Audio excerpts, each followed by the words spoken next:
The last time I called Mom, I had not eaten anything for 7 days. When I was 5, Mom and Dad adopted a girl from a remote fishing village. From that day on, she slept in my room, wore my dresses, and called my mom and dad hers. And I was sent back to the fishing village where she had grown up. I lived with her grandmother, who had Alzheimer's. Mom said. She suffered too much growing up. You've never suffered before, so you should get a taste of it too. Before I left, Dad ordered me to take good care of the confused grandmother and watch the house and yard. After Grandma threw my food to the dog again, I finally could not take it anymore and called Mom to ask for something to eat. She was terribly annoyed. How come Clara can endure hardship, but you can't? The sea is all around you, so if you're hungry, go catch fish in the water. I obediently listened and went into the sea to catch fish. But while I was swimming in the sea to catch fish, a fisherman mistook me for a big fish and speared me to death. It was not until 3 years later that Mom came to pick me up. Anna, I'm here to take you home. There was a pile of bones in the center of the room, and a rusty fishing spear lay on top of it. She kicked it without the slightest concern. The window glass was shattered, and the sea wind poured in. The excrement of the grandmother with Alzheimer's was everywhere. Grandma was curled up in a pile of tattered bedding, dazed, drool constantly running from her mouth. Mom, Sophia, frowned, covered her nose, waved at the foul smell in the air, and could not help complaining. Why is this place like a dump? Don't you know how to clean? Anna. Get out here and clean this up. Sophia looked around, and her voice calling my name grew louder and louder. I happily threw myself at her, but I hugged nothing, passing through her body like air. I forgot again. I had died 3 years ago. After hoping and waiting so long, I had finally waited until Mom came back. She was carrying cookies and cake, and I was so greedy that I almost drooled. I felt happy inside, thinking Mom still had me in her heart, and she had finally come to take me home. I jumped around beside her happily. Mom, I'm here, I'm right here. Her phone rang, and unable to stand the stench in the house, she went outside to answer it. I immediately followed her. Baby, be good. Mom will be back soon. I'm picking up your sister. Mom bought you your favorite cookies and cake, all the things you love. Okay, I'll be back in a little while, and tonight Mom will hold you while you sleep. I froze, and my excited heart instantly turned icy cold, as if a basin of cold water had been poured over it. So those cookies and cakes were bought for my younger sister. I waved my arms in grievance and roared at her.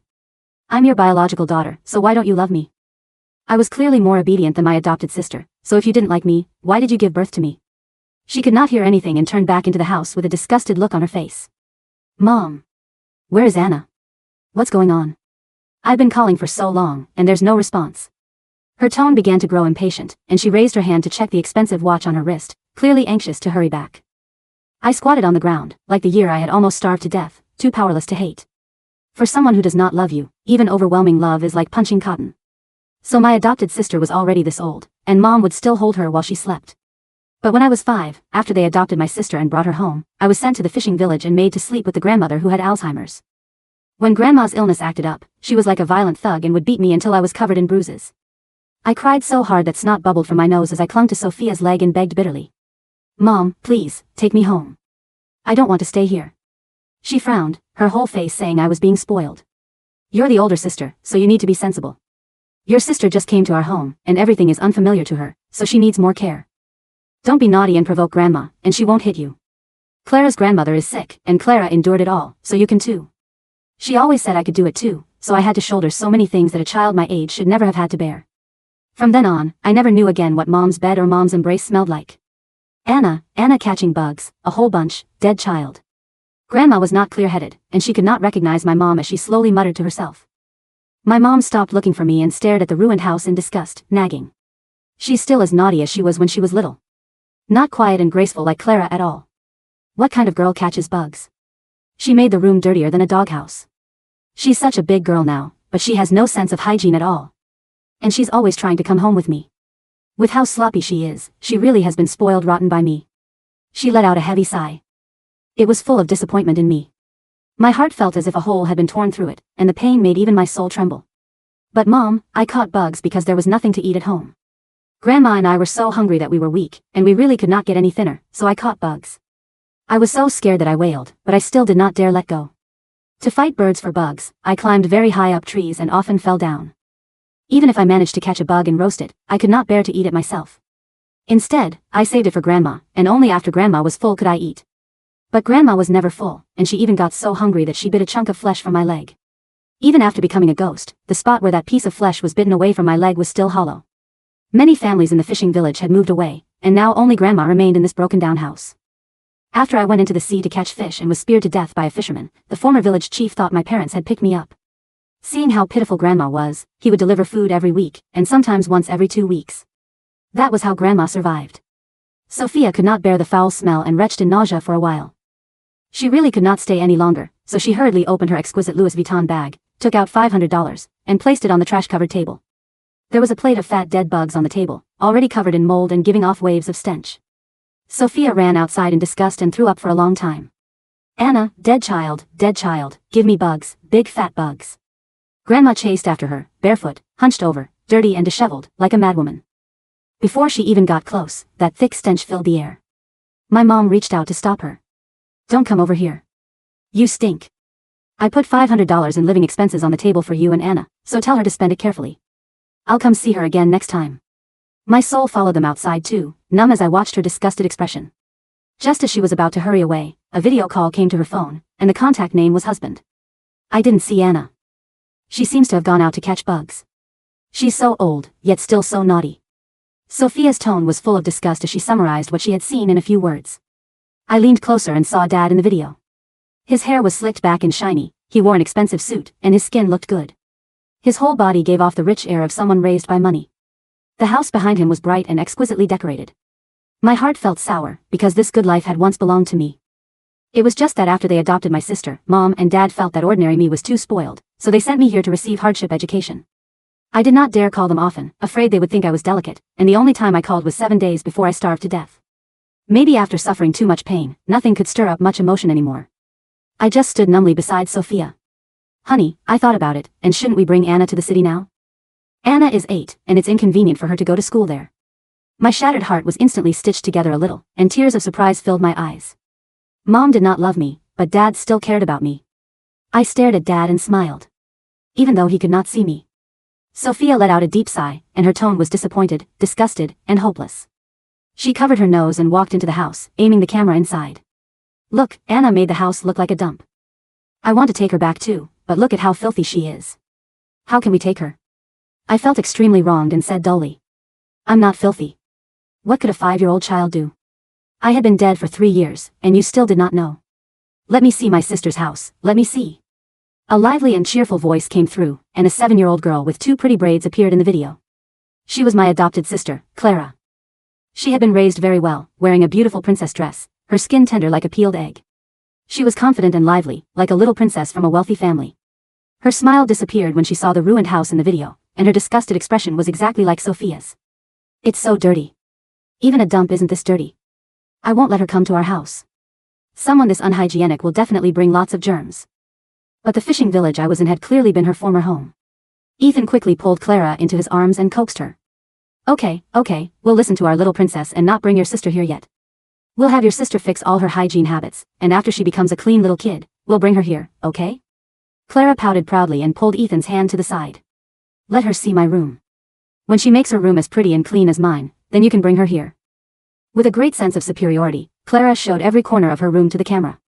Mom, let her see what a girl's room should look like. I don't want a sister who lives in a trash heap. I stared without blinking at Clara's room, because it had once been my bedroom.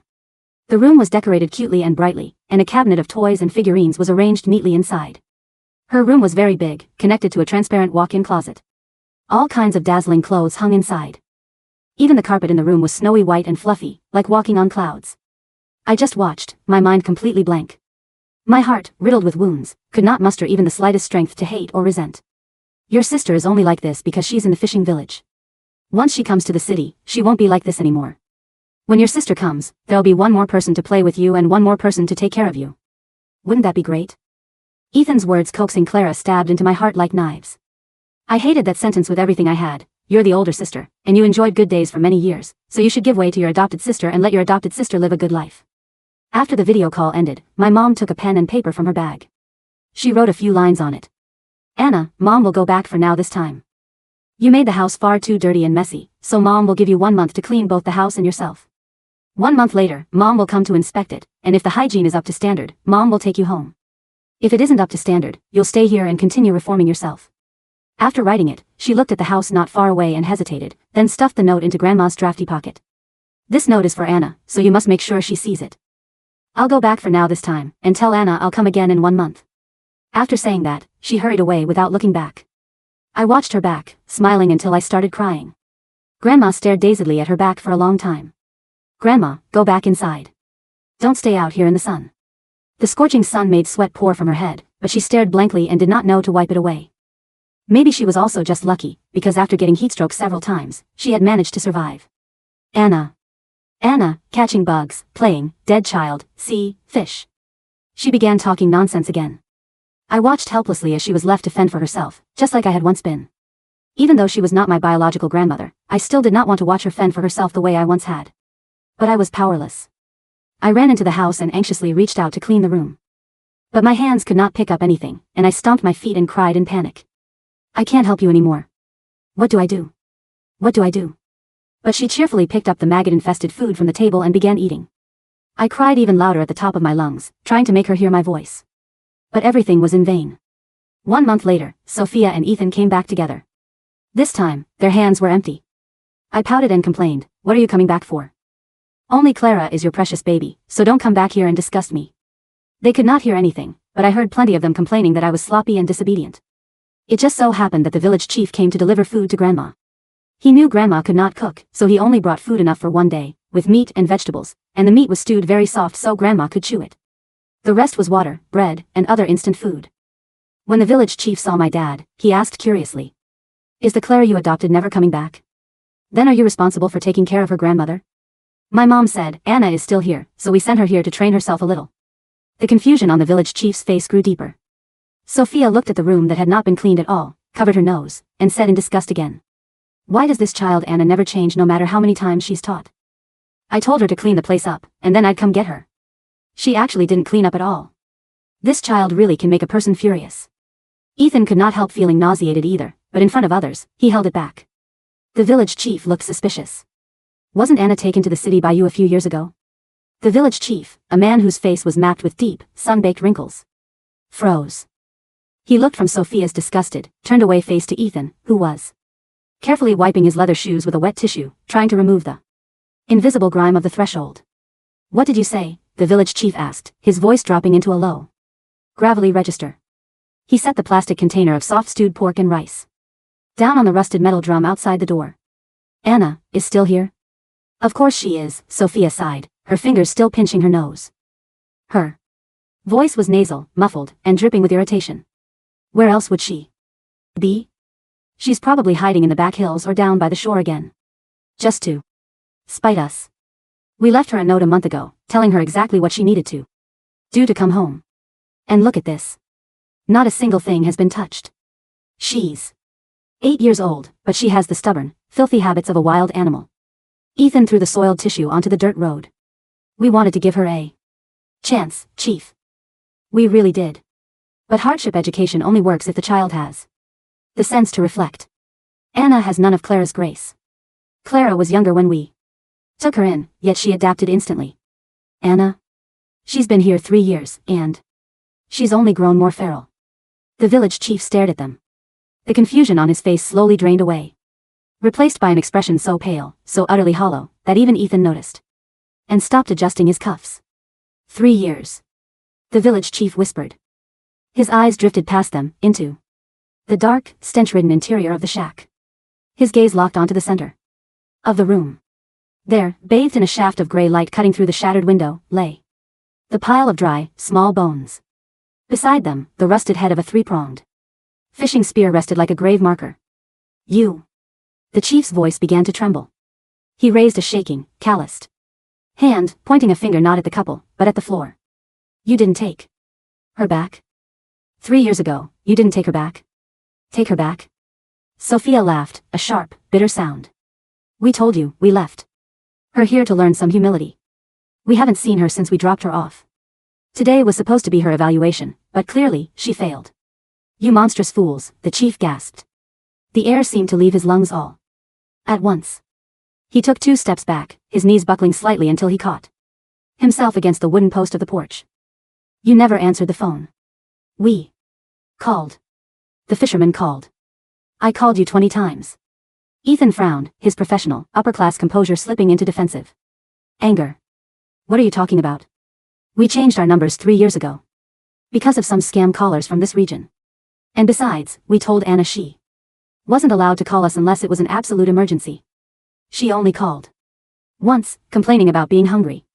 Sophia told her to go catch fish if she was so desperate. We didn't want to spoil her. She didn't call you to complain, the chief said, his voice cracking. A tear tracked through the dirt on his cheek. She called you because she was starving. And after she hung up, she did exactly what you told her to do. I stood beside the chief, watching them. My transparent hands hovered over the container of pork he had brought. It smelled so good. Even though I was a ghost. The memory of hunger was a physical weight in my chest. I wanted to tell the chief not to cry. He was the only one who had brought Grandma food. What do you mean? Sophia's hand slowly fell away from her nose. The disgust on her face was gradually being replaced by a strange, creeping unease. What did she do? She went into the water, the chief whispered. He turned his head slowly, looking out toward the gray, churning expanse of the sea that surrounded the spit of land. It was dusk. The tide was high, and the water was murky. Old man Han was out with his spear, looking for the late-season sea bass that run near the shallows. He saw a shadow. A pale flash of movement under the surface. He thought it was a large whitefish. The silence that fell over the yard was heavy, thick with the smell of salt and decay. He struck, the chief continued, his voice trembling so hard he could barely form the words. The spear went straight through. When he hauled it up, it wasn't a fish. It was a little girl. She was so thin, so light, he said she felt like a bundle of dry twigs. She was already dead by the time he got her to the sand. Sophia's breath hitched. No, that's a lie. You're trying to extort money from us. Anna is hiding. She's probably. Old man Han went mad with guilt, the chief shouted, his voice finally breaking into a sob. He kept her body in his boat for a day, begging her to wake up. We didn't know who she belonged to at first because her face was the water and the spear had done too much damage. But Grandma kept screaming for Anna. We found her little yellow dress on the shore. The one with the faded daisies. Sophia's face drained of color. We called the number Anna had dialed the night before, the chief said, looking directly into Sophia's eyes. A woman answered. I told her, the child is dead. The fisherman speared her. Come get her. Do you know what that woman said? Sophia took a step back, her heel catching on a loose stone. She shook her head frantically. I don't remember. I get so many spam calls. You said, the chief's voice was deadly quiet now, stop using the brat to play tricks on me. If she wants to play dead, let her rot in the dirt. And then you hung up. When we tried to call back, the line was dead. A week later, the number was disconnected entirely. Ethan's mouth opened, but no sound came out. His hands, usually so steady, began to shake. He looked down at his expensive leather shoes, then slowly, horizontally, his gaze traveled toward the open door of the shack. We couldn't afford a proper burial, the chief whispered. The village was dying. Everyone was moving away. We didn't have the papers to register her death. Without her parents. So old man Han brought her back here. He laid her on the floor, right there in the middle of the room, hoping you would come. Grandma wouldn't let us bury her. Every time we tried to touch the body, she would scream and bite. She kept saying Anna was just sleeping, that she had to keep her warm. The chief looked at Sophia, his eyes filled with a profound, quiet disgust. The wild animals, the damp air, the time, they did the rest. That pile of bones you just kicked, lady, that's your daughter. That's Anna. The silence that followed was absolute, broken only by the sound of the wind rattling the shattered window glass. I watched Mom. She stood frozen, her eyes wide, staring at the floor of the shack. Her body began to tremble, starting from her knees and traveling up to her shoulders. She looked like a glass vase that had been cracked from the inside, waiting for the single vibration that would shatter it into 1,000 pieces. No, she whispered. No, no, no. That's not her. Anna she's just being bad. She's hiding in the village. She wants me to feel sorry for her. She stumbled forward, crossing the threshold into the dark room. The smell of rot in Grandma's waist didn't seem to register anymore.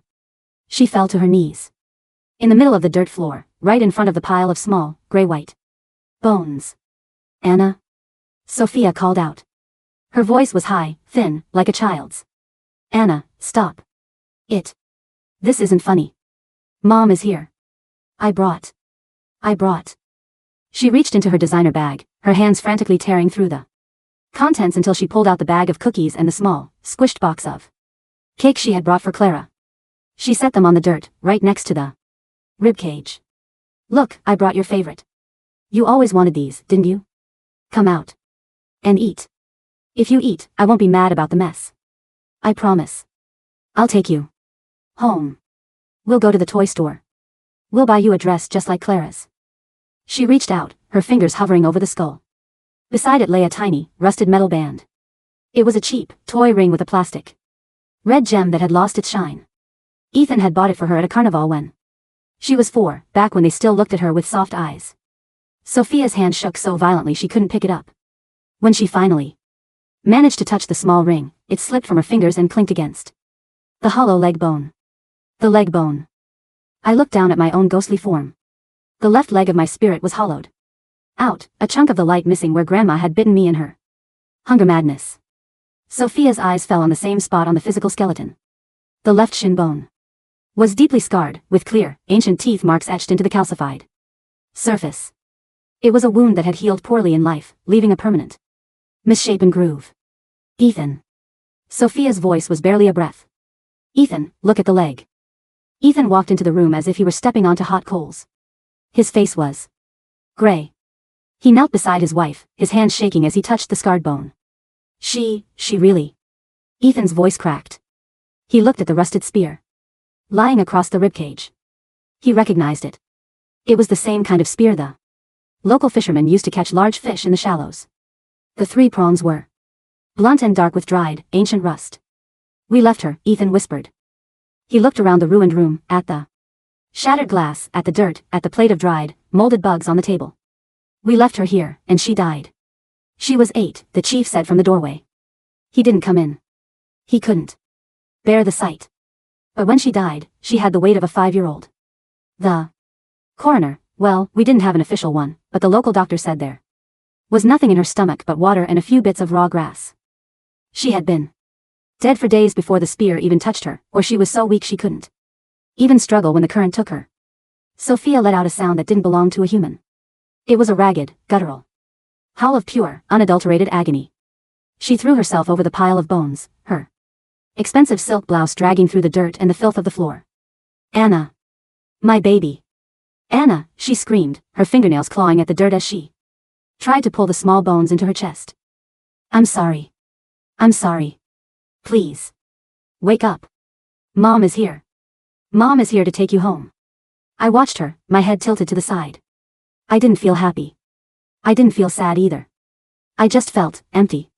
When I was alive, I would have given anything for her to hold me like this. I would have let Grandma beat me 10 times over just for one of these hugs. But now, as her arms passed through my spirit body to clutch the cold, dry bones beneath her, I felt nothing. Why are you crying now? I asked her, though she couldn't hear me. You told me to catch fish. I did what you said. I was very obedient. Grandma, who had been sitting in the corner under her tattered blankets, suddenly let out a loud, wet cackle. Anna catching bugs, Grandma muttered, her eyes milky and vacant. She pointed a dirty, trembling finger at Sophia. Dead child, in the water. Splash. Big fish. No more Anna. Sophia looked up, her face wet with tears and smeared with dirt. She stared at the old woman she had forced her daughter to care for. You, Sophia whispered, her voice suddenly dark and frantic. You did this to her. You beat her. You bit her. You sent her here, the chief said, his voice cold. The old woman has had dementia for 10 years. She didn't know what she was doing. But you did. You were her mother. Ethan stood up slowly. He looked like an old man. The slicked back hair was messy, a few strands falling over his forehead. He looked at his hands, then at the velvet box he had brought to hold the family's travel documents. Slowly, carefully, with hands that didn't stop shaking, he began to pick up the small, dry bones. One by one. The drive back to the city was silent. I sat in the back seat, right between Sophia and the velvet box. They had lined the box with a soft, white silk scarf, the one Ethan had bought Sophia for their anniversary. The bones lay inside, small and light, making a dry, clinking sound every time the car hit a bump on the unpaved road leaving the fishing village. Sophia held the box on her lap, her arms wrapped around it as if she were holding a fragile newborn. Her eyes were fixed on the road ahead, unblinking, red and swollen. Ethan drove. He didn't look at the rearview mirror. His knuckles were white on the steering wheel. When they finally reached their suburban neighborhood, the sun was setting, casting a warm, golden glow over the neat lawns and the large, beautiful houses. It was the kind of place where nothing bad was ever supposed to happen. The car pulled into the driveway. The front door of the house flew open, and Clara came running out. She was wearing a pink tulle dress, her hair bouncing in perfect, glossy curls. She was holding a drawing she had made. "Mom. Dad." She called out, her voice bright and cheerful. "Look what I drew. It's our family. We're standing in front of a big castle." She ran to the passenger side, expecting Sophia to open the door and scoop her into her arms, to kiss her cheeks and tell her she was the smartest, most beautiful girl in the world. But the door didn't open immediately. When Sophia finally pushed it open, she didn't look at Clara. She stepped out of the car, clutching the velvet box to her chest, her face pale and hollow. Her clothes were still stained with the dirt of the fishing village, and she smelled of salt, rot, and old dust. Clara took a step back, her nose wrinkling in disgust. "Mom? You smell yucky. Why are you dirty? Did you bring Anna back? Is she in the car?" She peeked into the back seat, but saw only empty leather. Then she looked at the velvet box in Sophia's arms. "What's that?" Clara asked, reaching out to touch the soft velvet. "Did you buy me a present? Is it a new doll? Don't touch it." Sophia shrieked. The voice was so sharp, so full of raw, jagged violence that Clara jumped back, dropping her drawing onto the driveway. Her eyes filled with tears, her lower lip trembling. "Mom? Why are you yelling at me?" Clara sobbed. "I didn't do anything wrong. I was good. I practiced my piano." Ethan got out of the car. He looked at Clara, but for the first time in 3 years, there was no warmth in his eyes. There was only a cold, exhausting distance. "Go to your room, Clara," Ethan said, his voice flat. But what about dinner? What about my drawing?" "Go to your room," Ethan roared, his voice shaking the quiet evening air. Clara screamed in fright and turned, running back into the house, her little pink shoes clicking against the pavement. I stood in the driveway, watching the drawing she had dropped. It was a picture of 3 people, Ethan, Sophia, and Clara, holding hands under a yellow sun. There was no Anna. I stepped over the paper, my feet leaving no trace, and followed my parents into the house. They walked into the bright, spotless living room. The white carpet was fluffy and soft, just like Clara's. But as Sophia walked across it, she left trails of dark, dried mud from the fishing village. She didn't care. She walked straight to the center of the room and sat down on the floor, placing the velvet box on the coffee table. Ethan sat on the sofa opposite her, burying his face in his hands. "What do we do?" Sophia whispered. "Ethan, what do we do? Our baby, is in this box. We have to bury her," Ethan said through his fingers. "In the family plot. We have to tell the police. We have to." "No." Sophia gasped, her eyes wild. "If we tell the police, they'll ask questions. They'll ask why she was there. They'll ask why we didn't check on her for 3 years. The media, your business. Clara's school, everything will be ruined. We let her die, Sophia." Ethan screamed, finally looking up. His face was twisted in agony. "Do you understand? We sent an 8-year-old, no, a 5-year-old, to live with a crazy woman in a shack. We didn't send money. We didn't call. We blocked her. We are the reasons she is dead. I didn't mean to." Sophia cried, throwing her head onto the table beside the box. "I thought she was strong. You said so too. You said Clara survived it, so Anna could too. Clara was 5 when we took her." Ethan shouted. "She didn't survive it because she was strong, she survived because she was lucky. And we took Clara's luck and used it as an excuse to torture our own flesh and blood." I sat on the arm of the sofa, swinging my legs. It was funny, really. They were arguing about who was more to blame, but it didn't matter to me. The spear had already gone through my chest. The water had already filled my lungs. The pain was over. Now, it was their turn to feel it. That night, the house was dark, but nobody slept. Ethan sat in his study, the door locked. On his desk was his laptop and his old phone, the one he had used 3 years ago before they changed their numbers. He had found it in a drawer, covered in dust, and charged it. He spent hours going through the old call logs and the voicemail archive. I stood behind him, resting my chin on his shoulder. He couldn't feel me, but he shivered, rubbing his arms as if a cold draft had entered the room. He clicked on the voicemail folder. There were dozens of saved messages from numbers he had flagged as spam or unknown. He clicked the first one from 3 years ago. A child's voice, small and trembling, came through the speaker. Dad? It's Anna. Grandma is throwing things again. She broke my plate.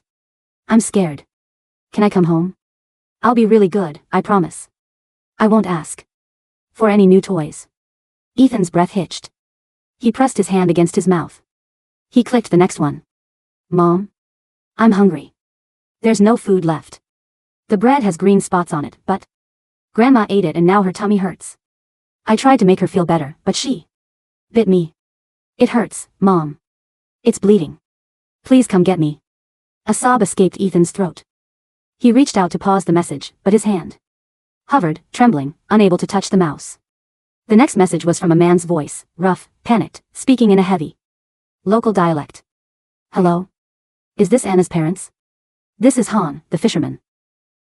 Oh God, I didn't see her. She was under the water.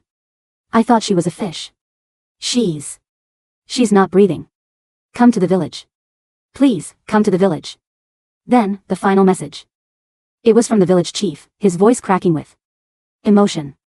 We tried to call you, but you hung up on us. We don't know what to do. The child is dead. We are keeping her in the house. If you have any heart left, come and take your daughter home. Ethan stared at the screen. The date of the last voicemail was exactly 3 years ago. For 3 years, they had lived in this beautiful house, eating expensive meals, buying Clara designer clothes, taking trips to Europe, while their biological daughter's bones were slowly drying on a dirt floor in a ruined shack. What have we done? Ethan whispered to the empty room. What did we do to you? Anna? You didn't love me, I answered quietly. That's all. In the master bedroom, Sophia lay on the bed, clutching the velvet box to her chest. She had opened it, and her fingers were tracing the small, cold bones inside. Anna, she murmured, her eyes glassy. My sweet girl. Look, Mom is holding you. I'm holding you while you sleep, just like I promised. She kissed the small, dry skull. Tomorrow, I'll cook for you. I'll make the cookies. I'll make the chocolate cake. You can eat as much as you want. We don't have to share with Clara. Just you and me. She was smiling, but it was a terrifying, hollow smile. The guilt had begun to eat her mind from the inside out, just like the damp air of the fishing village had eaten away at the walls of the shack. Within a week, the perfect family began to rot from the foundation. Sophia stopped leaving the house. She didn't wash her hair, and she refused to change out of the dirt-stained silk blouse she had worn to the fishing village. She spent all her time in the guest room, which she had frantically redecorated to look like a little girl's room. She had bought a beautiful white bed, fluffy pink carpets, and shelves filled with expensive dolls. But the bed remained empty, except for the velvet box sitting in the center of the pillows. Every morning, Sophia would bring a tray of fresh food, pancakes, fruits, sweets, and set it on the nightstand beside the box. Eat up, Anna, she would whisper, her voice dripping with a desperate, manic affection. Don't worry about the mess. Mom will clean it. By evening, the food would go bad, attracting flies. The beautiful, clean room began to smell of sour milk and rotting fruit. But Sophia refused to let anyone touch it. Clara stood in the doorway one afternoon, watching her mother brush the hair of a porcelain doll while whispering to the velvet box. Mom? Clara asked, her voice small. She was wearing a dirty dress. Nobody had washed her clothes in days. Ethan was always locked in his study, and Sophia ignored her completely. I'm hungry. Can I have some of the cake on the tray? Sophia turned slowly. Her eyes were sunken, dark circles bruising the skin beneath them. She stared at Clara with a cold, piercing hatred that made the little girl step back in terror. No, Sophia said, her voice flat and venomous. This is for Anna. You've eaten enough. You've had 3 years of cakes and cookies that belong to her. But Anna is dead. Clara screamed, her childish selfishness turning into panic. She's just a box of dirty bones. Why do you care about her more than me? You said I was your princess. You said she was just a dirty girl from the village. Sophia stood up. The doll fell from her hands, the porcelain head shattering against the hardwood floor. She walked toward Clara, her steps slow and deliberate. You, Sophia whispered. It was because of you. If we hadn't adopted you, we would have never sent Anna away. You stole her room. You stole her clothes. You stole her life. You gave them to me. Clara cried, tears streaming down her face. You said she was bad. You told me she was dirty. Get out, Sophia snarled, her voice rising to a shriek. Get out of my sight. I don't want to see you. You're not my daughter. You're just a thief. Clara turned and ran down the stairs, sobbing hysterically. I stood in the corner of the room, watching the broken porcelain head of the doll on the floor. It's not Clara's fault, I told Sophia, though she couldn't hear. You were the ones who brought her home. You were the ones who sent me away. Clara was only 5. She didn't know. But Sophia couldn't hear the truth. She only wanted a scapegoat to carry the weight of her own monstrous guilt. Ethan's business began to fail. He couldn't focus on meetings. During a major presentation with international investors, he had suddenly stopped speaking, staring at a small water bottle on the table. He had started weeping, muttering about murky water and three-pronged spears. The rumors spread quickly. The once respected businessman was losing his mind. One night, Ethan came home drunk. He stumbled into the living room, his tie loose, his suit jacket stained with alcohol. He looked at the white carpet, which was now gray and tracked with dried mud. He saw Sophia sitting on the sofa, staring blankly at the wall. We have to end this, Sophia, Ethan stammered, his voice thick. We have to bury her. I can't live like this anymore. I see her every time I close my eyes. I see her in the water. I see her reaching out to me, but her hands are just bones. We can't bury her, Sophia said, not looking at him. If we bury her, she'll be in the cold ground. She'll be alone again. I won't let her be alone. She is dead, Sophia. Ethan screamed, grabbing her by the shoulders and shaking her. She's gone. We killed her. We have to confess. We have to go to the police and tell them what we did. No. Sophia clawed at his face, her long nails leaving red gashes on his cheek. If you go to the police, they'll take me away from her. They'll take my baby. As they fought, Clara came down the stairs, clutching a stuffed rabbit. She was terrified, hungry, and completely neglected. Stop it. Stop fighting. Clara screamed. Ethan pushed Sophia away. He turned to look at Clara. In his drunken, guilt-ridden mind, the little girl's face seemed to distort. He didn't see the pretty, pampered daughter he had raised. He saw the shadow of the child who had taken everything from his biological daughter. You, Ethan whispered, his eyes wide and bloodshot. It's your fault. If you hadn't come to our house, Anna would be here. She would be 8. She would be going to school. She would be alive. Daddy, no. Clara cried, backing away. You're a curse, Ethan said, taking a step toward her. You took our daughter's life to live like a princess. You're just a parasite from the fishing village. I watched them, my heart heavy. Even as a ghost, I could see the cycle repeating. They had hated me because they loved Clara too much. Now they hated Clara because they realized they should have loved me. They didn't know how to love. They only knew how to blame. Don't, I whispered, stepping between Ethan and Clara.